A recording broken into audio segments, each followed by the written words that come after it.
Hello guys, welcome to Career Media once again. My name is Gulshan Shah. Friends, अगर आप NEET PG 2025 exam को plan कर रहे हो तो ये वीडियो आपके लिए बहुत ज़्यादा इंपॉर्टेंट होने वाला है, क्योंकि इस वीडियो में हम बात करने वाले हैं कि नीट पीजी 2025 के लिए रजिस्ट्रेशन फॉर्म, एप्लीकेशन फॉर्म कब तक आ सकती है, एग्जाम का पैटर्न क्या रहने वाला है, इसके अलावा एडमिट कार्ड कब तक आ सकती है, और सबसे इम्पोर्टेंट नीट पीजी 2024 की जो क्वेश्चन पेपर थे उसके डिफिकल्टी लेवल की बेसिस पे हम कुछ टेक अवेज लेंगे, जिसके बेसिस पे हम नीट पीजी 2025 की प्रिपरेशन प्रॉपर मैनर में कर सके। चलिए स्टार्ट करते हैं वीडियो को। सबसे पहले बात कर लेते हैं रजिस्ट्रेशन डेट्स की। रजिस्ट्रेशन डेट की बात माने तो एग्जाम जो है वो 15 ऑफ जून 2025 को होने वाला है। उससे ऑलमोस्ट 1.5 से 2 महीने पहले रजिस्ट्रेशन की डेट्स आती है। दैट मीन्स कि रजिस्ट्रेशन फॉर्म आती है, एप्लीकेशन फॉर्म पब्लिश की जाती है, जिस फॉर्म को आपको फिलअप करके आपको उसे सबमिट करना होता है। तो मोस्ट प्रोबेबली अप्रैल के लास्ट वीक में रजिस्ट्रेशन की फॉर्म पब्लिश हो सकती है, विच मीन्स कि between 25 to 30th of April NEET PG 2025 की रजिस्ट्रेशन फॉर्म आ सकती है। ऑलमोस्ट 3 से 4 वीक 3 to 4 वीक्स तक ये registration form, application form open होती है एंड देन इसे फिर क्लोज कर दिया जाता है। सो विच मीन्स कि लास्ट डेट जो होगी रजिस्ट्रेशन फॉर्म फिलअप करने की या एप्लीकेशन फॉर्म फिलअप करने की, वो कहीं ना कहीं 3rd वीक ऑफ May 2025 हो सकती है, which is somewhere around 15 to 20 और 21st 22nd मई तक जो है वो आपकी ये रजिस्ट्रेशन फॉर्म ओपन रह सकती है। लास्ट डेट कहीं उस around 20th of May 21st of May तक रह सकती है। आफ्टर दैट अगर हम देखें तो in the first week of June आपकी एडमिट कार्ड पब्लिश होगी, जिसमें आपके सेंटर रिलेटेड डिटेल्स और आपके जो एग्जामिनेशन की जो वेन्यू है उससे रिलेटेड डिटेल्स रहेंगी। सो वो आपकी फर्स्ट वीक ऑफ जून में आ सकती है and then on 15th of June obviously we have our exam. So 6-7 के आसपास हमारी एडमिट कार्ड नीट पीजी 2025 की आ सकती है ना। अगर पैटर्न की बात करें तो ऑब्वियसली वी ऑल नो कि 200 क्वेश्चंस रहने वाले हैं, जिसमें हर एक क्वेश्चन पे पॉजिटिव 4 मार्क्स, हर एक करेक्ट क्वेश्चन पे पॉजिटिव 4 मार्क्स मिलते हैं हमें, और हर एक नेगेटिव क्वेश्चन पे, विच मीन्स कि अगर कोई क्वेश्चन हमसे गलत होता है तो उसके लिए 1 मार्क्स जो है वो कटते हैं। दैट इज कि वन नेगेटिव मार्क्स जो है वो हमें दिए जाते हैं। एग्जाम की ड्यूरेशन 3.5 घंटे की है और इस साल भी जो एग्जाम है वो 2 शिफ्ट में कंडक्ट होने वाली है, विच मीन्स कि मॉर्निंग शिफ्ट और आफ्टरनून शिफ्ट में इस एग्जाम को, इवनिंग शिफ्ट में इस एग्जाम को लिया जाएगा, जैसे 2024 में लिया गया था।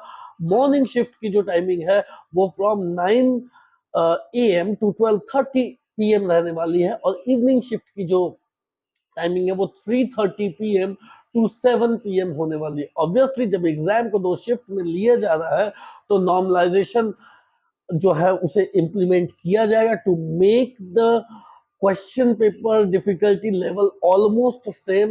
बैलेंस करने के लिए नॉर्मलाइजेशन मेथड को यूज किया जाएगा। उसके नॉर्मलाइजेशन मेथड को यूज करके आपकी रिजल्ट पब्लिश की जाएगी, आपकी रैंकिंग बनेगी, आपकी परसेंटाइल बनेगी, और आपकी जो है उसके बाद उसकी काउंसलिंग होगी। सो नॉर्मलाइजेशन मेथड को यूज किया जाएगा।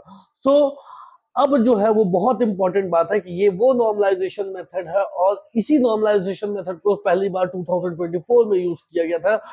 2024 में ही पहली बार नीट पीजी के एग्जाम को 2 शिफ्ट में लिया गया था, शिफ्ट 1 और शिफ्ट 2, जिसमें शिफ्ट 1 और शिफ्ट 2 में अलग अलग क्वेश्चन पेपर थे। शिफ्ट 1 का पेपर टफ था, बट शिफ्ट 2 के पेपर से थोड़ा इजी। शिफ्ट 2 का पेपर जो है वो और ज्यादा डिफिकल्ट था। मतलब 2024 में जो हमने क्वेश्चन पेपर देखा उसकी डिफिकल्टी लेवल 2023 के कंपैरिजन में बहुत ज्यादा हार्ड थी, टफ थी, डिफिकल्ट थी। बट क्योंकि 2 शिफ्ट में पेपर बने तो शिफ्ट 2 का पेपर शिफ्ट 1 के पेपर से और ज्यादा हार्ड था, इवन हार्डर था।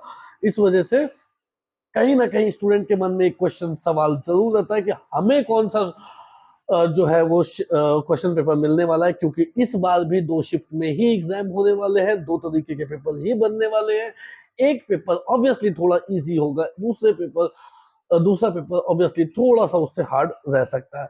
नाउ 2024 की डिफिकल्टी लेवल से अगर टेक अवेज हम लोग लेने की सबसे पहले 2024 की क्वेश्चन पेपर की डिफिकल्टी लेवल को मेजर करें तो उसमें जो सबसे बड़ी बात थी कि जो क्वेश्चन पेपर था वो लेंदी था, डिफिकल्ट था, डिफिकल्ट तो था ही, लेंदी था, प्लस टाइम कंज्यूमिंग था, कॉन्सेप्चुअल कॉन्सेप्चुअल बेसिस पे जो है वो ज्यादा जोर दिया जा रहा है। ऑब्वियसली जो सिनेरियो बेस्ड क्वेश्चंस होते हैं उस पे वो ज्यादातर अब जो है वो पूछे जाते हैं। लास्ट 3-4 साल से हम देख रहे हैं डायरेक्ट क्वेश्चंस आपसे उतने ज्यादा नहीं पूछे जाएंगे, आपको सिनेरियो बेस्ड क्वेश्चन दिए जाएंगे आपके कॉन्सेप्ट को चेक करने के लिए। तो कॉन्सेप्चुअल बेस्ड क्वेश्चंस थे।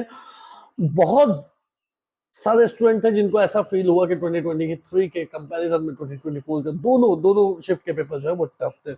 दूसरी बात 2024 से क्या है कि क्योंकि पेपर लेंदी था, डिफिकल्ट था, तो बहुत ज्यादा टाइम मिसमैनेजमेंट हुआ। दैट मीन्स कि हमें अपने टाइम पे अपनी एक्यूरेसी और अपनी स्पीड बना करके रखनी होगी when we are preparing for NEET PG 2025, क्योंकि 2024 के पेपर लेंदी और डिफिकल्ट होने की वजह से जो हमारा टाइम था वो स्टूडेंट का बहुत ज्यादा वेस्ट हुआ है, टाइम मिसमैनेजमेंट हुआ है।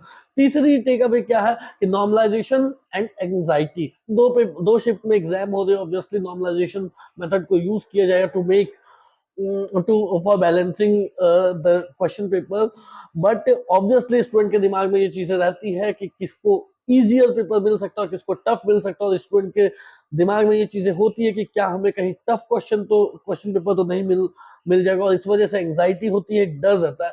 इन चीजों को अपने दिमाग से निकालने की बहुत ज्यादा जरूरत है, क्योंकि ये आपको कहीं ना कहीं पुल बैक कर रहे हैं। तो ये और कुछ कुछ मिनिमल टेक्निकल ग्लिचेस जो है वो भी देखने को मिले थे 2024 के पेपर में। सो 2024 के पेपर से अगर हम कुछ सीख सकते हैं और क्या हम 2025 के प्रिपरेशन में यूज कर सकते हैं, तो वो सबसे पहली बात है कि फोकस ऑन कॉन्सेप्चुअल क्लैरिटी।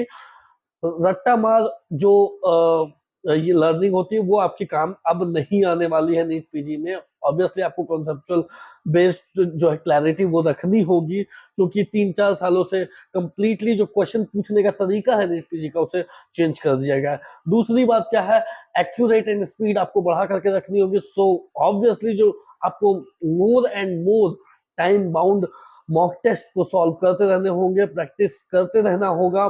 तीसरी चीज क्या है, नेगेटिव मार्किंग है, तो गेस वर्क पे आप बहुत ज्यादा रिलाई नहीं हो सकते। एक क्वेश्चन पे एक नेगेटिव मार्किंग होती है, ट्राई करना है आपको कि आप ज्यादा गेस वर्क इसमें यूज ना करो, क्योंकि एक एक दो दो मार्क्स पे जो रैंकिंग है वो बहुत ज्यादा फ्लक्चुएट हो जाती है। तीसरे फोर्थ पॉइंट क्या है कि ऑब्वियसली आपको खुद को easy as well as difficult paper, दोनों ही तरीके के पेपर के लिए खुद को प्रिपेयर करके रखना है। ऑब्वियसली जब आप खुद को डिफिकल्ट पेपर के लिए प्रिपेयर करोगे तो इजी पार्ट आपको ऑलमोस्ट कहीं ना कहीं कवर हो जाएगा। But again easy and difficult दोनों ही तरीके के पेपर के लिए आपको खुद को प्रिपेयर रखना, और नॉर्मलाइजेशन को लेकर के बहुत ज्यादा दिमाग में चीजों को नहीं रखनी है। ये वो चीजें हैं, नॉर्मलाइजेशन वो चीज है जिसको हम खुद से बदल नहीं सकते। हम इसको वापस हम इस पर हम कुछ भी नहीं कर सकते, सिर्फ अपना टाइम वेस्ट कर सकते। तो इन चीजों पर ज्यादा ध्यान देने से अच्छा है कि हम अपनी पढ़ाई पे फोकस करेंगे, हम अपनी पढ़ाई पर ध्यान देंगे। That's all for today guys. कोई भी डाउट हो, क्वेरी हो तो दिए गए नंबर पे कॉल कर सकते हैं। एट द सेम टाइम आप चैनल को सब्सक्राइब कर सकते हो फॉर मोर अपडेट्स अभी से लेकर के 2025 की कंप्लीट काउंसलिंग तक। जब तक आपको एडमिशन नहीं मिल जाती तब तक की के लिए हम रेगुलर अपडेट्स जो है वो लेकर के आते रहेंगे। Thank you guys, thank you so much.